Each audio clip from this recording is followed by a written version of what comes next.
Okay, so we're on 2022, paper 1, question 16. Now this is integration, but it's integration of a parametric function. We did cover that in class briefly. Let me just go through it quickly again. Normally when you integrate, you're integrating a y equals function with respect to x. But the trouble with parametrics is we get these separate equations, don't we? Y equals x equals in terms of t. So I can put the y equals function in there, but the trouble is I'm then dealing with t's, not x's. But if I take my x equals expression and differentiate it, I get dx by dt. That equals something to do with t. And then a bit like we do with integration by substitution, I can rearrange this. So dx is whatever that differentiation was times dt. So I can replace the dx with whatever you get when you differentiate dx by dt. Sorry, whatever you get when you differentiate this multiplied by dt. Now, you may just choose to remember that. You may choose to derive it. I don't know. It's worth remembering. It's worth remembering. You also need to change. These are x values normally, aren't we? And in this question, we're integrating between 0 and 4. We need to change those into t values because we're now dealing in terms of t. I'm going to do that in a minute at the end because there's quite a lot going on with this one. In fact, I'm going to get a bit of paper to cover up my answers as we go. Okay, so I started by doing just this.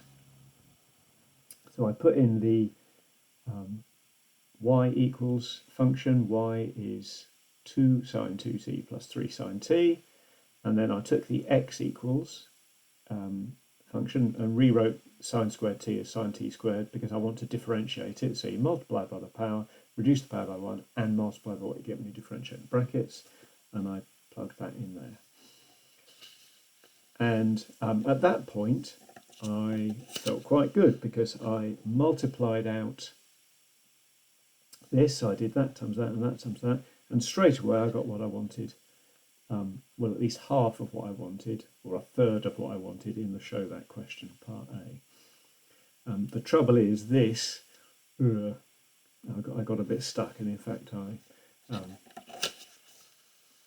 got into a bit of a pickle. So I'm going to hit rewind and go back to here, although I'm actually going to remember that that times that works out quite nicely. So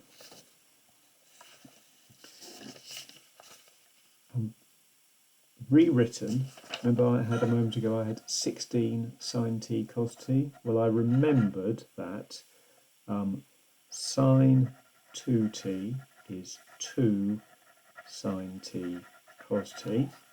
So what I've got there is 8 times that. So I've got 8 sine 2t. So there we go. Now I've multiplied that out. So I've done that times that and that times that. Except remember this times what this was originally, although that looks horrible, I know that that's going to get me back to what I want. So I'm not worried about that term. I'll mention it again in a minute. It's this term here. We've got to make this equal to 8 minus 8 cos 4t. Ugh.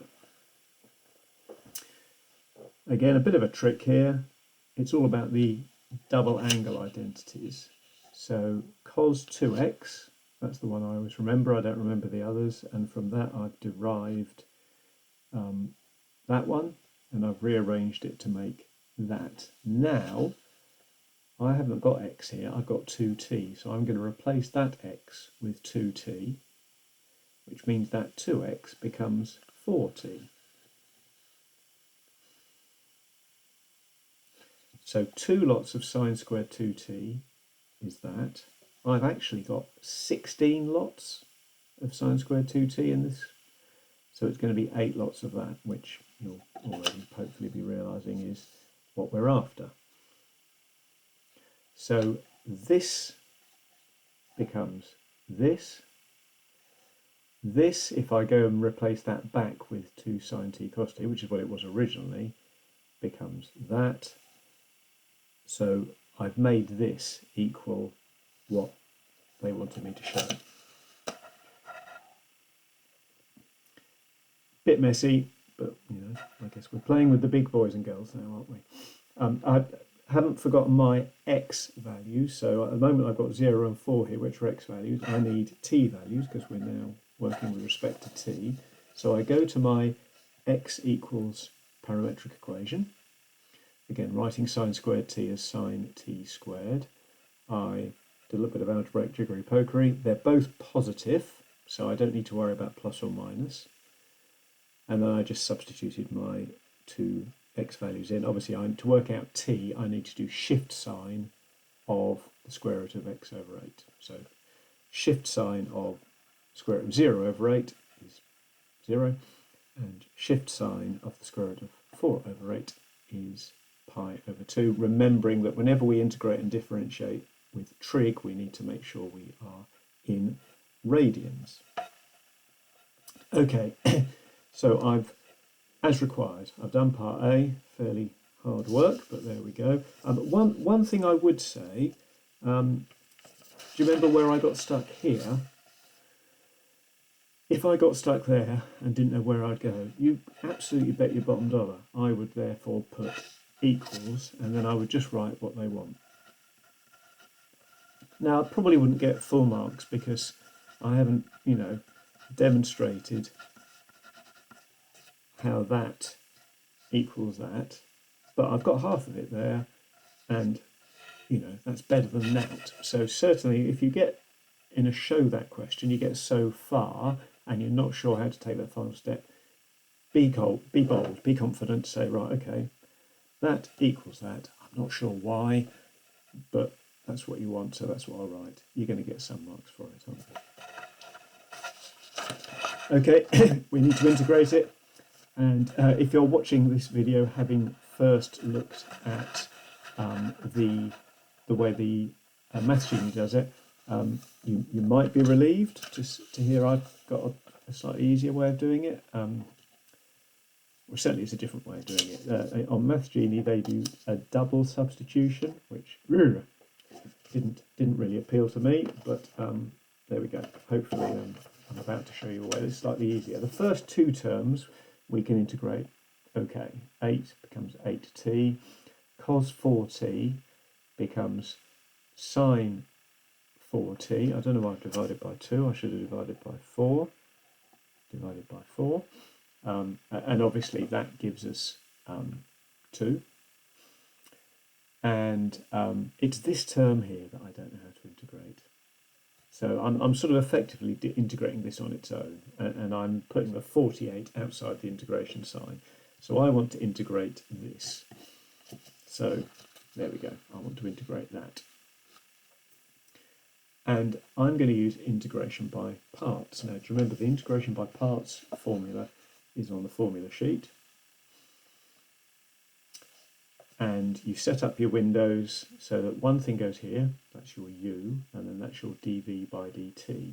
And I chose to do it that way round because it's quite easy to integrate cos.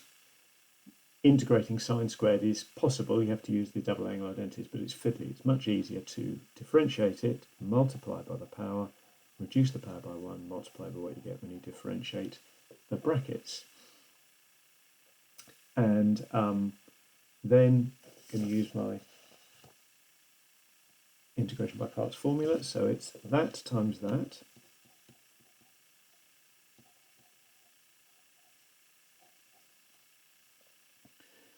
minus v du by dx integrated. So it's those two things.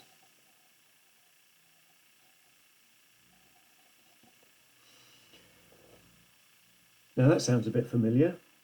Well, it is. It's double what I'm trying to integrate in the first place. And we remember we came across this before. We came across these recursive integration by parts, and the solution is really neat. We say, okay, what I want to do is here I want to integrate twice what I'm trying to integrate in the first place, and what I'm trying to integrate, I'm calling it I. So we call that add 2 i's to both sides. So I is sine cubed t over 3. Now, let's go back to what we are dealing with. So the integral of that is sine cubed t over 3. But we are multiplying it by 48, so we get